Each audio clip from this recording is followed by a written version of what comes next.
इनकी महिला कांग्रेस अध्यक्ष है, वो कैटेगोरिकली ईद को लेकर फेक न्यूज अलग अलग न्यूज चैनल्स की उस पर एडिटिंग कर करके चला रही है और गालियां लिख रही है। आप जनता को गाली देते हैं, आप न्याय प्रक्रिया को गाली देते हैं। वो न्याय प्रक्रिया और वो न्यायालय सब ठीक हो जाते हैं जब सोनिया जी और राहुल जी को बेल मिल जाती है। लेकिन अगर वो फैसला दिखा देते हैं और ये कह देते हैं कि एफआईआर सही है, तो इनको उसमें भी आपत्ति हो जाएगी। अब इनको मेहनत करनी चाहिए।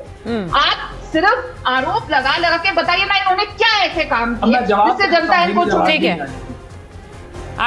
तल पर अनिल जी आपको बार बार करारी शिकस्त मिलती जा रही है और आप खुद अपने आप को बदलना नहीं चाहते। आप कभी कभी आपका मन करता है तो आप चीन से जाके कोई भी सिग्नेचर करके कोई भी, अरे बीच में क्यों बोले जा रहे हैं? फिर मैं भी आगे बीच में बोलती हूँ जवाब दे दो जनता ही नहीं आपको सुनना चाह रही, लगातार हारते रहते। अभी मैं आपको आपके शो पे आज बता के जा रही हूँ, चाहे आप मुझे इसके बाद बुलवाए ना सुजाता जी। आपने कल देखा है ना वो फोटोज आई थी, सिद्धरमैया जी का चेहरा उतरा हुआ, मुस्कुराहट डीके साहब के चेहरे। अच्छा ठीक है, आप लिखे में ले लीजिए। अच्छा वो कह रहे हैं कर्नाटक पे क्यों बात कर रही हैं? अच्छा वो कह रहे हैं कर्नाटक पे नहीं, मुद्दे पे रही है।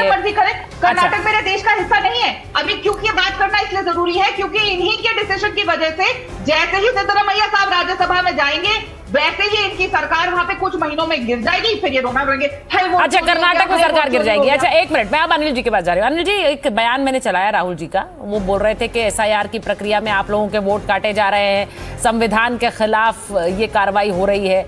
अब आज सुप्रीम कोर्ट कह रहा है भाई कोई संवैधानिक हेराफेरी नहीं है, किसी तरह का संवैधानिक उल्लंघन भी नहीं है, कोर्ट ने कह दिया है। तो अब ये बात मानेंगे कि नहीं मानेंगे?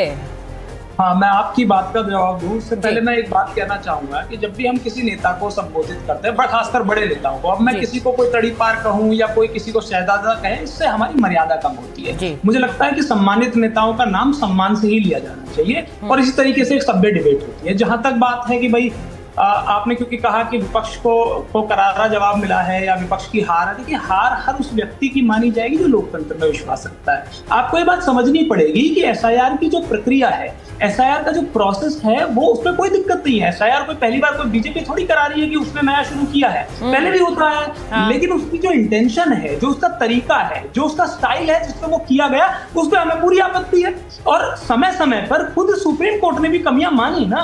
आप बताइए कि पहले तो यही एसआईआर के जब हो रहा था बिहार में, तो जो चुनाव आयोग थे ये आधार कार्ड को भी मानने के लिए तैयार नहीं थे। लेकिन हम लोग गए, विपक्षी पार्टियां गई, काफी सारी एनजीओ कोर्ट में गए और कोर्ट ने कहा कि नहीं, आपको भाई आधार कार्ड मानना पड़ेगा। तो कमियां थी ना। आज भी हमारा सवाल ये है कि भाई इतनी जल्दबाजी क्यों थी?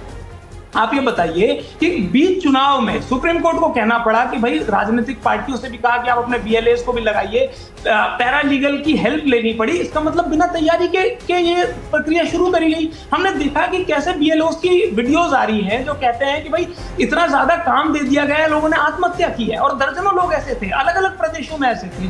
तो ये तो मानना ही पड़ेगा कि भाई एक प्रक्रिया थी जिसको गलत तरीके से किया गया और उस गलत प्रक्रिया का ही तो रिजल्ट ये रहा कि जो लाखों लोगों के वोट कट गए। आप मुझे बताइए, अगर बंगाल की बात करें तो 27 लाख। अनिल जी मैं अगर आपसे पूछूं, अनिल जी आप अभी भी ये कहे जा रहे हैं, 50 सेकंड में रोक दिया, मैं इसलिए कह रहा था जवाब देने दीजिए क्योंकि मेरी बहन को बहुत समझ आ रहा है। सर उसके बाद आप और 50 मिनट लीजिए, 1 मिनट लीजिए। मैं सिर्फ इंटरजेक्ट इसलिए कर रही हूँ क्योंकि आप अभी भी बार बार कहे जा रहे हैं प्रक्रिया गलत है, प्रक्रिया गलत है। कोर्ट के फैसले के बावजूद आप कह रहे हैं ये बात, इसीलिए मैंने इंटरजेक्ट किया कि कोर्ट ने जब कहा कि संवैधानिक रूप से कोई गड़बड़ी नहीं थी, उन्होंने इसको एक तरह से हरी झंडी दी है, तब भी आप कहे जा रहे हैं कि ये गलत है और ये लोकतंत्र की हार है, ये लोगों की हार है। क्यों सर? मैं बताता हूँ, आपने मेरी बात को ध्यान से सुना ही नहीं। हाँ, आपको ये देखना चाहिए। मैंने पहली लाइन में कहा कि एज अ प्रोसेस एसआईआर कोई बीजेपी ने नया निजात नहीं किया है। एसआईआर तो ठीक ही है। एसआईआर करने का जो तरीका है, सुप्रीम कोर्ट ने भी ये कहा है कि भाई एसआईआर ठीक है, लेकिन ये नहीं कहा कि नागरिकता भाई ये डिसाइड नहीं कर सकता, चुनाव आयोग को अधिकार नहीं है। आप एसआईआर में आपने नागरिकता का आपके पास अधिकार नहीं है, लेकिन आप डॉक्यूमेंट्स मंगाते हैं और किसी को नागरिक नहीं मान रहे तभी तो आप उसका वोट काट देते हैं। लेकिन उसके बाद जब वो डॉक्यूमेंट लेके आता है आप कहते हैं। पर सर एक बात मैं बड़ा क्लैरिटी से कह दूं अनिल जी, ये कंफ्यूजन होगा क्योंकि एसआईआर की प्रक्रिया पर सिर्फ सुप्रीम कोर्ट ने बात नहीं रखी है, चुनाव आयोग ने जिस तरह एसआईआर की प्रक्रिया को आगे बढ़ाया उस पर बात रखी है।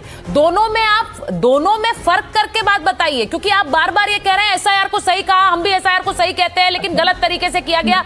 कोर्ट ने कहा है कि इलेक्शन कमीशन ने जिस तरह एसआईआर की प्रक्रिया की है उसमें कोई कानूनी या संवैधानिक नियम का उल्लंघन नहीं है, तो वो इस इलेक्शन कमीशन के काम पर रिफ्लेक्ट कर रही है उनकी टिप्पणी। सर नहीं, बिल्कुल। देखिए, पहली बात तो मैं आपको बताऊं, एक मजबूत लोकतंत्र की पहचान क्या होती है कि जो भी हमारी जो संवैधानिक संस्थाएं हैं, हर एक व्यक्ति को अधिकार होता है कि यदि आपको कोई डाउट है तो आप उससे क्वेश्चन करें।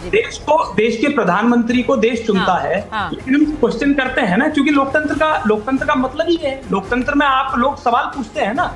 अगर सुप्रीम कोर्ट की भी किसी चीज पे हमें आपत्ति है तो उसका तरीका है और वो आपत्ति हम दर्ज कराएंगे। हमारा तो सवाल, हम तो चाहते हैं और आज भी कह रहे हैं, अभी हमारे नेताओं ने प्रेस कॉन्फ्रेंस करी है, उसमें भी ये बात कही है कि सुप्रीम कोर्ट को इस बात पर भी टिप्पणी करनी चाहिए थी कि भाई उन लोगों का क्या होगा जिन लाखों लोगों की पहले आपने वोट काट दी इस प्रक्रिया के माध्यम से और बाद में उनको एक्सेप्ट कर लिया गया। एग्जैक्टली, लेकिन बहुत वैलिड क्वेश्चन है, इलेक्शन को वैध कैसे माना जाए? यस, ये वैलिड क्वेश्चन है अनिल जी। मैंने इस बात को अभी उठाया, राधिका जी से मैंने यही सवाल किया कि जिनका अधिकार छिन गया और अगर वो वैलिड लिस्ट में आ जाएंगे तो उनका तो अधिकार छिन गया।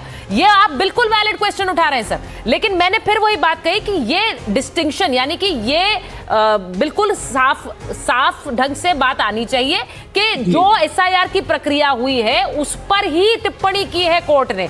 मैं एक बार जरा संजय जी के पास जा रही हूं, संजय जी, फैज जी। संजय जी जरा बताइए, आपके नेता कल्याण बैनर्जी अभी भी कह रहे हैं ये तो बंगाल के लिए नहीं है, ये तो बिहार के लिए है, ये तो बंगाल के लिए है ही नहीं।